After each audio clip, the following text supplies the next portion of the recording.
Hello everyone, welcome to Sai nutrition. இன்றைக்கி நம்ம வீடியோவில் ஒரு இன்ட்ரெஸ்டிங்கான டாபிக் பற்றி தாங்க பார்க்க போகிறோம். அந்த டாபிக் என்ன அப்படின்னு பார்த்தீங்கன்னா, இந்த வீடியோவை பார்த்துட்டு இருக்க நிறைய பேர் நம்மளோட ஹெர்பலைஃப் நியூட்ரிஷன் ஃபுட்டை எடுத்து யூஸ் பண்ணிகிட்டு இருக்கீங்க. அப்படி யூஸ் பண்ணிகிட்டு இருக்கக்குள்ள உங்களுக்கு பிசிஐடி இருக்கா அப்படின்றத நீங்கள் தெரிஞ்சுக்கணும். நிறைய பேர் பிசிஐடி எதுக்கு அப்படின்னு திங்க் பண்ணிட்டு இருக்கீங்க.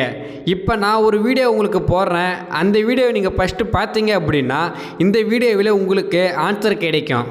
சென்னை திருவொற்றியூரில் உடல் எடை குறைப்பிற்காக ஆன்லைனில் பவுடர் ஆர்டர் செய்தவருக்கு அரிசி மாவும் கோதுமை மாவும் வந்ததாக புகார் எழுந்துள்ளது. திருவொற்றியூர் திருச்சிராங்குப்பம் பகுதியைச் சேர்ந்தவர் வசந்தராஜன். இவர் உடல் எடையை குறைப்பதற்காக பிளிப்கார்ட் ஆன்லைன் தளத்தில் பவுடர் ஆர்டர் செய்தார். 5600 ரூபாய்க்கு ஆர்டர் செய்து காத்திருந்த நிலையில் பவுடருக்கு பதிலாக 2.5 கிலோ அரிசி மாவு மட்டுமே வந்ததாக சொல்லப்படுகிறது.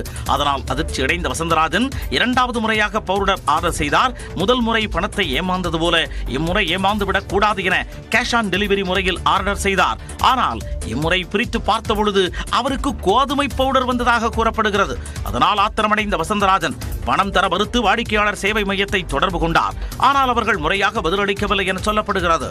அதனால் காவல் நிலையத்தில் அவர் புகார் அளித்துள்ள நிலையில் விசாரணை நடைபெற்று வருகிறது. பயப்படாதீங்க. இந்த ப்ராப்ளம் எல்லாமே அமேசான், ஃப்ளிப்கார்ட் இந்த மாதிரி வெப்சைட்டில் வாங்கினா மட்டும்தாங்க.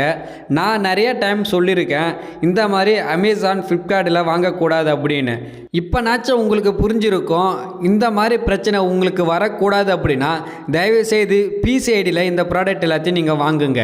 இந்த ஐடி உங்களுக்கு தேவை அப்படின்னா டிஸ்பிளேல தெரிகிற என்னோடய நம்பருக்கு கால் பண்ணுங்கள். இந்த ஐடி நான் உங்களுக்கு க்ரியேட் பண்ணி தந்து எப்படி ஆர்டர் போகணும் அப்படின்றத சொல்லித்தரேன்.